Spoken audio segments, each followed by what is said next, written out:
Coming up on today's edition of Locked On Eagles, recapping a busy Thursday for the Eagles. They released a legend on the defensive side of the football and made a pretty big extension. Not sure how you feel about it. We'll get into it next.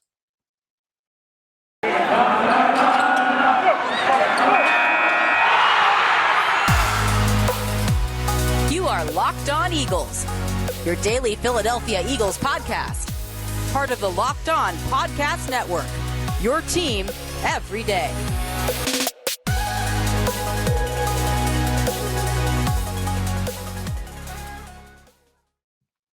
We thank you for making Locked On Eagles your first listen each and every day. I'm Louis DiBiase, your host of the daily Philadelphia Eagles podcast, posted Monday through Friday. It's Locked On Eagles, a Thursday edition of the show. Guys, we're free and available wherever you get your podcast, as well as in YouTube, on Twitter as well, at Locked On Birds, at DiBiase LOE, and at GC24_football. It was a busy day for the Eagles, but not just the Eagles. Again, the NFL just continues to have news after news dropping hour after hour. Baker Mayfield, requesting a trade with the Cleveland Browns. The Browns saying, no, kick rocks. Like, we didn't get our plan A, so we're going to keep you as our plan B, kind of holding him hostage. And, Allen Robinson today signs with the Los Angeles Rams. We'll get into that because the Eagles were reportedly involved. Deshaun Watson perhaps closing in with the Atlanta Falcons, or at least Kyle Pitts kind of, shadily tweeting out that something big is about to happen with the Falcons. It was a crazy day. And for the Eagles, they didn't make any big move, signing anybody of note in free agency, but they cut a key player on the defense over the last decade, one of the best Eagles in the history of the franchise, and they extended their general manager and Howie Roseman. So we'll get into Howie's contract extension. We'll get into Allen Robinson passing up on the Philadelphia Eagles. But first, we got to get into this release of defensive tackle Fletcher Cox. It was reported just about an hour and a half ago from NFL Network's Mike Garafolo. The Eagles released Fletcher Cox with a post-June 1st designation. I know there has been so many different reporters, including myself, fans, everybody trying to figure out, what this means for the salary cap for Fletcher Cox's future in Philadelphia or elsewhere. The logic behind this move, it was one of the most complicated contracts that was restructured as well through the Eagles front office. And to now see with the post-June 1st designation, what it all means definitely took some time. And I'll tell you myself, I'm not a capologist. I'm not an expert with this, but I think I got a pretty good grasp of what the Eagles did, what it'll do for their cap space now and after June 1st, and then their thought process behind it. And then again, just the sentimental part of it. Fletcher Cox, since being a first-round pick in 2012, has been one of the greatest Philadelphia Eagles of all time, and one of the main reasons that you won a Super Bowl in 2017. So here is the cap part of it. So Fletcher Cox, by tomorrow, Friday, March 18th at 4 p.m. Eastern time, would have been owed $18 million. And so the Eagles, they were in trade talks with teams before the NFL trade deadline. Last week, Ian Rappaport said that teams were still calling about Fletcher Cox. But because of the restructure a year ago to Cox's contract that backloaded a ton of money and that would have saw the Eagles have to eat $40 million in dead cap, it made it kind of impossible for the Eagles to trade him to really make it worth it, unless a team was willing to give up a first-round pick or, a second and a third, which really was not likely, especially since Cox was declining, not at an Alshon Jeffrey or Carson Wentz 2020 rapid pace, but he definitely wasn't the elite player that was probably worth that kind of pick and at least the money that another team would have had to take on. So the Eagles had him. They played through the 2021 season with Fletch inside. He got a lot better as the season ended. But ultimately, they did not want to pay him $18 million guaranteed by tomorrow at 4 p.m. because of that restructure. So what this move does by cutting him with a post-June 1st designation, the move spreads that dead cap out. So if you would have traded Fletcher Cox or cut him just straight out without that designation, again, you were going to have to eat over $40 million in dead cap. And considering they just did that with Carson Wentz and just got over those cap ramifications this past year, they were not going to want to do that again with Cox's contract. So the post June 1st designation spreads out that dead cap, into 2022, 2023. The cap's going to go up. You get the logic behind that. And so now you only have to eat $12 million in dead cap. And because you cut him before 4 p.m. tomorrow, apparently, and again, I don't know how this all works or why it works this way. Over the cap.com, they wrote a really in-depth piece about how it worked, and insert the Office meme of Michael Scott asking you to explain it to me like I'm 5 years old, because I'm not a numbers guy, so it was hard to break down. But somehow, some way, and this is the most significant part, outside of spreading out that dead cap and making it easier to swallow, is the fact that the Eagles now have freed up $16 million in just straight salary cap space after June 1st with this release. And the significance of that is you can then use that money after June 1st to give out all those contracts to the 2022 draft class, which is going to have a lot of players in it if the Eagles keep all these picks. So you're not going to have to use the current salary cap money that you have, the current space you have, to dish out contracts to those prospects. Like, you don't really have to take that into account right now with your cap space, because you can essentially use the money you just freed up on Fletcher Cox's deal towards that draft class, or you can kick the can down the road. However they, decide to use that money, it'll roll over into the summer and beyond, which allows you to right now have more money to spend up front with the current cap space you have. And that could mean trying to bring back Fletcher Cox on a more, cheap team-friendly deal. It could mean trying to bring in other, free agents like, a safety and Honey Badger, Tyrann Mathieu, something like that.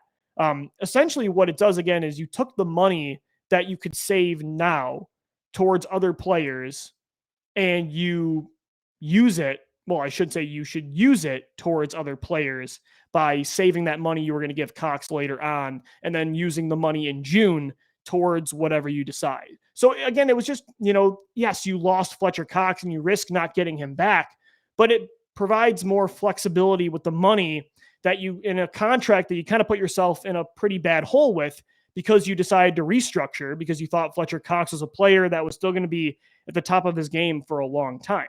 And he still is a good player, not great. And that's why it makes sense that they're trying to bring back Fletcher with some of this money. That's the report. And I would love that. But at the same time, I'm not sure Fletcher Cox would want to do that when he now has the options of a lot of different championship contenders that, quite frankly, the Eagles are not. The Eagles are not that football team. He already liked a tweet from Chris Jones, the Chiefs star defensive tackle, that just was an eye emoji at his Fletcher Cox's Twitter handle. So considering Cox already had issues with Jonathan Gannon's scheme early on in 2021, after that, Lions game in November, I don't know. I mean, the Eagles want him back. Fletcher Cox loves being a member of the Eagles. He's an all-time great. He could have his jersey retired, perhaps, but I'm not sure if they'll bring him back. I would love to have him back. But again, at the same time, I understand why they made this move. As much as I want Fletcher back in 2022, it's probably not worth keeping him on that deal and then finding out, you waited too long. I'd rather do that on a cheaper contract, because you could have Fletcher Cox this year and not eat any of that dead money and keep using him for as long as possible. But no matter what, down the road in a year or two, when you get rid of them, you're still going to have to deal with those ramifications. So while you have some flexibility, like this $16 million you're opening up and spreading out the dead cap beyond future years, it makes sense to, take advantage of that opportunity.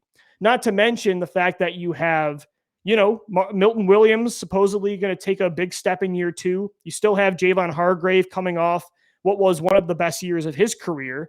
And I think they really like the defensive tackles in the first round. I bet you one of those 3 first-round picks is going to be one of those Georgia interior defensive linemen, Jordan Davis or Devin Wyatt. It's going to be one of those two. And again, although the Eagles are trying to bring back Cox, they had to have been comfortable, now that he's in the open market and can sign with anybody, they had to have been comfortable with this outcome, releasing Cox and knowing that it might be Hargrave, Milton Williams, and then a rookie you draft.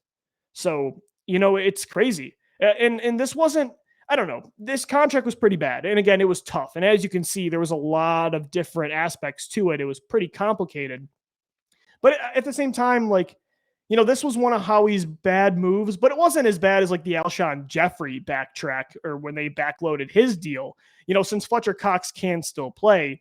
But considering how much more Fletcher's deal was compared to Alshon's and anybody else's, it was still equally as far away from getting a return on that investment as it was when you backloaded that Alshon deal. Like Fletcher Cox is still a good player, but he was never going to meet the value of what they were dealing with that contract. And then it's sad. I mean, again, you got it. This is the business of the NFL. The NFL stands for not for long for many different reasons. And Fletch has been with the Eagles since 2012. But without him on the team now, Rodney McLeod as well is not signed. The only starters from Super Bowl 52 right now, Jason Kelce, Lane Johnson, and Brandon Graham. And Brandon Graham's probably not for long with the Eagles too. This might be his last year. Just 3 remaining Super Bowl 52 starters. And again, they could bring back Cox. They're probably going to bring back Rodney McLeod to be one of those starting safeties. But man, that Super Bowl team is it's almost gone. Of course, Jake Elliott too at kicker. Should they retire 91? That's an interesting question. The majority of you on our poll at Locked On Birds believe yes. He is one of the greatest of all time. Like he never had, Aaron Donald numbers. He wasn't that dominant, but there was a lot of years where he was 1 or 2 the best defensive tackle in football, a game record, 5th all-time in Eagles history in sacks, 6th all-time in forced fumbles, 3rd most tackles for a loss. He is one of the most dominant players in franchise history. When you talk about that Super Bowl team, who has the best chance of getting their jersey retired? It's probably Nick Foles, Jason Peters, Jason Kelce, Fletcher Cox, and Brandon Graham. He's in that top 5. Maybe you argue Zach Ertz as well in that conversation, Lane Johnson eventually. But Fletcher Cox has been a really good player for a really long time. That gave you such an advantage. When you had an elite pass rusher inside like that, taking on double teams, and he's still a good player, I would welcome him back, and it would give you more flexibility in the draft to have that trio of Cox, Hargrave, and Williams. And I like it especially since you have Hassan Riddick. I would still really like to have Fletcher Cox taking some attention away from the edge, but I understand why they did what they did today. It creates more flexibility, more optionality. And, again, they have to be pretty high on Williams in the draft class that is coming up for sure, if you were willing to do this, because you could have kept him. You could have kept him for sure. But again, then that risks waiting even longer. And then when he finally falls off completely, you're still on the hook for a lot of dead cap. You want to get out of it when you have some sort of flexibility and you could salvage some of that mistake of a restructure. Speaking of that mistake, who made it? Howie Roseman. He hasn't made a lot of mistakes this year. Cox, mishandling that the last 2 years, probably one of them. He could have got out of that contract probably in 2020 and traded Fletcher, but he waited a little bit too long. But again, Howie's had a really good bounce back 2021. Now heading into 2022, he earned a contract extension today with the Eagles, a 3-year deal. We'll get into my takeaways on that extension coming up next right here on Locked On Eagles. And guys, today's show is sponsored by BetOnline. It's the official sports book of the Locked On Podcast Network. And it's the time of year again for March Madness. The college basketball tournament is finally upon us. From all the latest odds, contests, and player props, BetOnline.net is the #1 source for all your sports betting needs and info. BetOnline remains the best spot for all your sports scores, podcasts, and news this season. And it's not just basketball. BetOnline is your continued source for all your sporting wagering information needs, including live betting and your favorite Vegas casino games. You can bet on free agency in the NFL, the draft as well. Head over to the website, so many different options, or use your mobile device today to learn more about the trends in action, because BetOnline, it's where the game starts. All right, Eagles fans, welcome back into this Thursday edition of your daily Philadelphia Eagles podcast, Locked On Eagles. I'm Louis DiBiase. We thank you for making Locked On Eagles your first listen each and every day. Make sure you're following Locked On NFL, Locked On experts covering the biggest stories across the NFL every Monday through Friday in less than 30 minutes. It's free and available wherever you get your shows. I'm Louis DiBiase, getting into now the extension that was given out, not to a free agent, not to in-house Eagle on the roster, no, to their general manager. Howie Roseman got a 3-year extension today, keeping him, at least contractually through the 2025 season. I get it. And you guys know I'm one of Howie Roseman's biggest critics. I thought he should have been fired in 2020. But I'm not advocating for that now. I understand the move they made today because Roseman, again, as he typically does, cleaned up the mess of 2020 beautifully. And he has this team right now in much better shape than they were a year ago. It looked pretty bleak a year ago today. They just lost their head coach. They fired him. They had just traded their franchise quarterback. Everything was in a complete rebuild, but nobody knew really what steps the organization was going to take. And now it seems like at least there's a clear direction, a clear plan. And after making the playoffs, there's a lot to build off of, with how good last year's draft class was and the trades he's made. He's been so good with trades, setting up this draft board that he has right now. The contract extensions he gave out last year, nailed it with Dallas Goedert, Josh Sweat, Avonte Maddox, Jordan Mailata.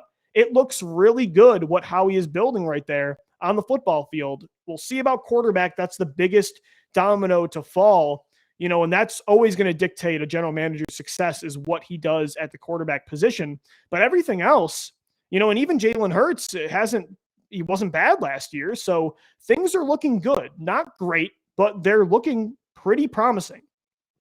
But again, this time it has to last. Like everything I just said, take it with a grain of salt because rebuilding and, recovering fast, that has never been an issue with Howie. He's always killed it on a reboot. After, Andy Reid was fired in 2012, him and Chip Kelly rebuilding in 2013, 2014, a beautiful turnaround. Then when Chip Kelly had this team in ruins after 2015, Howie Roseman builds a Super Bowl champion in just 2 off seasons. It's the problem with Howie is sustaining that success. That's what he really struggles with not having it plummet so quickly. And that's happened 3 times now. Like Howie Roseman is on his 4th head coach as general manager. He's gotten to clean up 3 really big messes that he was a huge part in creating.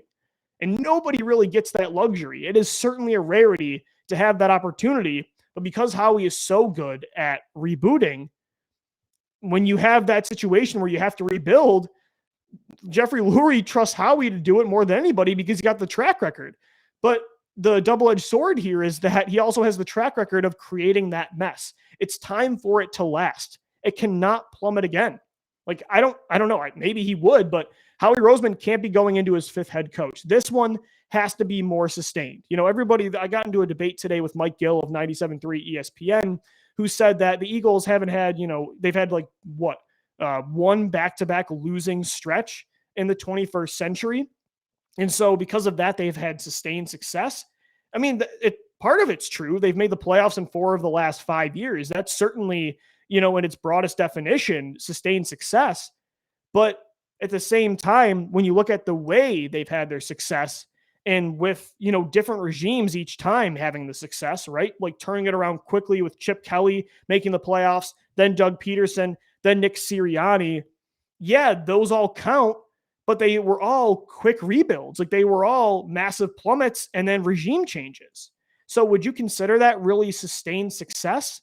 I wouldn't think so. That's what's got to come. Like you can't just keep banking on this general manager working things out when you lose, again, all these other key components to your franchise and you have to restart again. There's a time where Howie, he can't cause another restart. Not to say he was the, only reason for these restarts, but he was a main one for sure.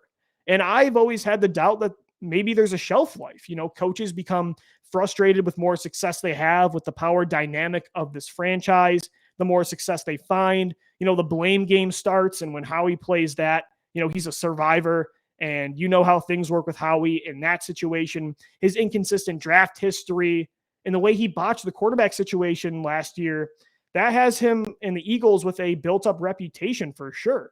And I think that's part of why Deshaun Watson said, and this was from Ben Albright, that he did not want to meet with the Eagles. The Eagles were the quote unquote mystery team Albright said was in on Watson. But as we all kind of figured, and we talked about it last week on the show, Watson didn't give them a meeting. And he's a huge part of building up that reputation that, maybe guys like Russell Wilson and even Deshaun Watson, as ridiculous as that sounds with the issues that he's been in, that they don't want to come to Philadelphia.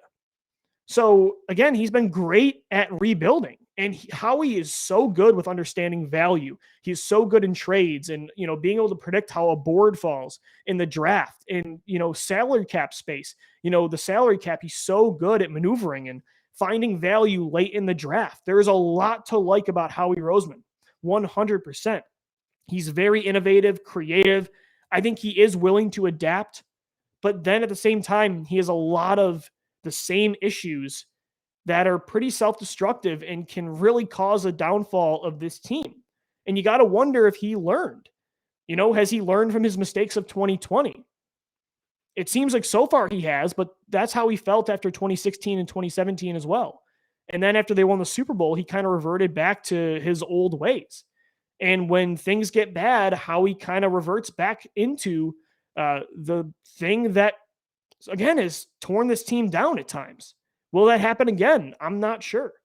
There's a lot of variables to it, but he earned the extension 100%. He should have been probably fired last year, but he didn't. And he was backed into a corner again. And when Howie's backed into a corner, he redeems himself. But now it's time to sustain this. Like, you can't afford another complete collapse. You can't. And so I'm going to be watching closely. That's why I'm still skeptical. Like, I'm not irrational enough to not see or not want to see the great job he's done over the last year. But I'm used to this. I've been watching the Eagles with Howie Roseman as general manager for a long time. And this is kind of the way the circle of life in Philadelphia Eagles football, this is the way it's kind of gone. So forgive me for right now not being a little nervous that down the road, what happened with Andy Reid, Chip Kelly, and Doug Peterson could happen again. Hopefully I'm wrong. Hopefully he really did learn this time, and this was a reality check. But, forgive me for being skeptical. But again, I understand why they extended him. Guys, this edition of Locked On Eagles, it's brought to you by rockauto.com. Look, with the ever-increasing number of makes and models, it's now impossible for your local chain auto parts store to stock all the parts you need. Why endure often pointless or seemingly intimidating questioning and wait while the person behind the counter orders the parts on their computer, choosing the only brand that their warehouse even happens to carry when you have computers with access to rockauto.com right now at home and in your pocket? Save time and money when choosing Rock Auto. Why choose, especially right now with how much gas is across the country, why choose to spend 30, 50, even 100% more for the same parts from a chain store or a car dealership? Save money on your car. It's a big expense right now in the United States. Rock Auto, their prices are reliably low for every customer, and they have everything you could possibly need. Brake parts, tail lamps, motor oil, even new carpet. Go explore their easy-to-use website today to find the solution to your auto part needs. Head over to rockauto.com right now and see all the parts available for your car or your truck. And make sure you write down Locked On in their How Did You Hear About Us box so they know that we sent you. Amazing selection, reliably low prices, all the parts your car will ever need. Visit rockauto.com today. All right, Eagles fans, welcome back into this Friday, I should say Thursday edition of Locked On Eagles. Friday is tomorrow, but I'm getting ahead of myself because we do have a show as well on Friday. Monday through Friday, we're your only daily Philadelphia Eagles podcast, posting daily on all podcast platforms, on YouTube as well. And we're always talking birds on Twitter at DiBiase, at GC24_football, and at Locked On Birds. Fletcher Cox released today by the Eagles, one of the greatest Eagles of all time, could potentially come back on a cheaper deal. If not, the Eagles, get much needed salary cap flexibility, and they move on with Javon Hargrave, Milton Williams, and, potentially a first round draft pick like a Jordan Davis or a Devin Wyatt, somebody like that. But we'll see what happens on the Cox front. Make sure you're checking out the podcast each day because we are updating you on all the latest moves. Got into as well the Howie Roseman contract extension today. He gets a 3-year deal into 2025. Rebuilt his team beautifully yet again for the third time in his career. Can he sustain it, though? That's been the biggest issue, and the key part of that will be getting his quarterback, whether that's Jalen Hurts panning out or, finding it through the draft, or it's not going to be through trades. Russell Wilson denies coming to Philadelphia. Deshaun Watson did not want to give them a meeting as well. I talked about it yesterday, how free agents view Philly. I think right now they see it as a good, not great situation. I think, non-quarterback free agents probably don't want to play, especially like wide receivers in a run heavy offense with an unproven quarterback with limitations. And then for quarterbacks, I think, again, there's just better options. And I think the Eagles have not a great reputation when it comes to quarterback after what happened with Carson Wentz. That's the way I see it right now. And with the way their front office is set up, I think that kind of turns off, guys like Watson and Wilson, even though it's not all bad with the Eagles. I mean, they're willing to go all in building around the quarterback they believe in. They did that with Carson Wentz. They just failed to execute, and they have a great offensive line, and they always invest in wide receiver, and they've got good young weapons. So it's not like they have nothing, but at the same time, it's, players are choosing to go elsewhere, at least right now. And that was the case yet again for Allen Robinson, the former Chicago Bears wide receiver. He signed a contract with the Los Angeles Rams today, and the report was that the Philadelphia Eagles were yet again in on a free agent that chose another team. And that's going to happen, and, money is a huge variable, and the Rams are the defending Super Bowl champion. So even if you, didn't have this reputation offensively and with your front office, it's hard to compete with what the Rams have to offer, especially when you look at Allen Robinson's history of playing with bad quarterbacks and with losing teams. Like, he wants to go for a championship. It's understandable. But again, it's tough to swallow. The Eagles have lost out now on, Calvin Ridley was for a suspension and Christian Kirk was for just a massive contract in Jacksonville. But they've lost out now on Calvin Ridley, Christian Kirk, and Allen Robinson. They're really trying to add that second and third receiver, whatever you think that would be, with Devontae Smith and Quez Watkins. But so far, it just, it hasn't worked out. I don't know. Maybe one thing I thought of, though, with this Robinson move to LA, and the other report from Adam Schefter that Odell Beckham, they're still looking to re-sign him and bring him back to Los Angeles. You think they got, right, Cooper Kupp, Allen Robinson, Odell Beckham when he comes back, Robert Woods, and Van Jefferson. Those are 5 really, really good wide receivers. You think when OBJ's healthy, they're going to keep all of those guys on this offense? And didn't they draft Tutu Atwell in the second round last year, I think? What a waste of a draft pick that was. But I digress. Maybe, again, because these free agents aren't choosing Philly, maybe the trade avenue is the better route of the draft, and they tried that with Calvin Ridley. Maybe you try again. Would the Rams trade you Robert Woods? Robert Woods would be the perfect second or third receiver. No, second receiver. Got to put respect on Bobby Woods with Devontae Smith and Quez Watkins. He'd be perfect for this offense. And he's a great blocker, too, for running the football. Or Van Jefferson, could he be the odd man out? The Eagles should have drafted him to begin with in 2020. He was the pick, I think, right after Jalen Hurts at 52 overall in 2020. So maybe the Rams are a team you call up with the insane amount of depth they have at wide receiver, or plan to have when they bring back Odell Beckham. Maybe you take that route, because right now they're swinging. And I, again, love that they're swinging, but they're missing for a lot of these free agents, and especially at the wide receiver position. Again, you still have the draft. You have 3 first-round picks, but now you might have another hole at defensive tackle that you have to take care of, and maybe the trade avenue is what you explore with receiver. Or, again, you sign a tier 3 player and you draft somebody. But look at the Rams. I mean, yeah, they kind of represent, again, where the Eagles need to be at and why Allen Robinson did not choose Philly. But they also are a team that you could maybe pluck some of that depth from in trade for a guy like Van Jefferson or Robert Woods, who I think, would be perfect, third receivers, or, again, second receivers with Quez and Devontae. So it's something definitely to keep an eye out for. With this more cap space they have through this Fletcher Cox move, this release today, they could maybe try to use that on a wide receiver, or they could try to bring back Fletch. We'll see what happens tomorrow. Make sure you subscribe to the podcast wherever you get the show. We're free and available on all platforms, in video form as well on YouTube, and we're on Twitter at LockedOnBirds, at DiBiase, Thank you so much for making Locked On Eagles your first listen each and every day. I'm Louis DiBiase signing off. Make sure your second listen is the Locked On NFL Draft Podcast with Ryan Tracy and former NFL cornerback Eric Crocker. They bring the NFL Draft to life every day with insight and analysis on college football prospects and NFL front offices. It's free and available wherever you get your shows. I'm Lou DiBiase signing off. As always, thank you for downloading. Thank you for listening and watching. And let's go Birds.